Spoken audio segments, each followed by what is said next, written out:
শুধু কৃষ্ণ ভক্তগণ, আপনারা দর্শন করছেন সোনার গৌরাঙ্গ। এটি কোথায় অবস্থিত ভিডিওর শেষে বলছি।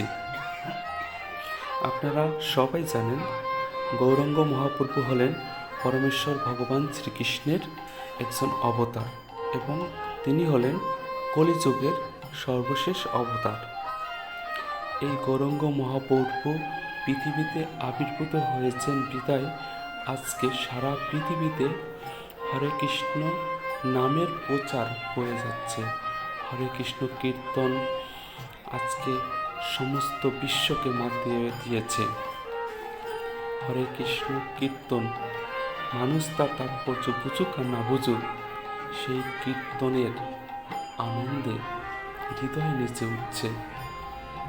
পরমেশ্বর ভগবান শ্রীকৃষ্ণের আরাধনা করার একটাই পন্থা, সেটি হচ্ছে হরে কৃষ্ণ মহামন্ত্র জপ করা এবং তার কীর্তনে নৃত্য করা। তবে আমি আরেকটু বলছি, কৃষ্ণ কীর্তন এটি শুধু আনন্দের, এটি কোনো বিষাদের জন্য না। আমরা বিভিন্ন গ্রামগঞ্জে দেখে থাকি যে হরে কৃষ্ণ কীর্তন শুনে মানুষ কাঁদে।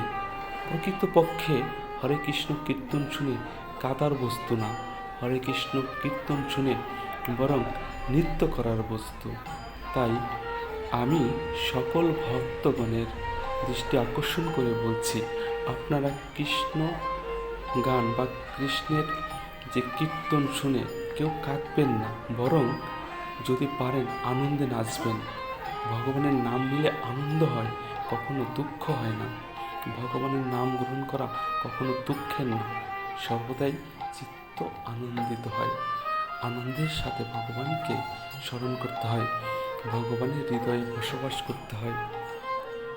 তাই শ্রীকৃষ্ণ কীর্তন করুন এবং দুর্লভ মানব জীবন ধন্য করুন।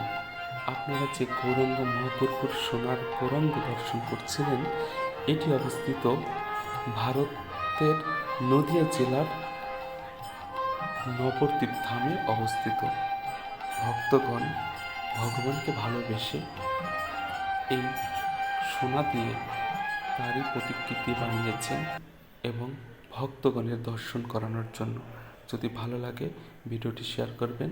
সবাইকে ধন্যবাদ। হরে কৃষ্ণ।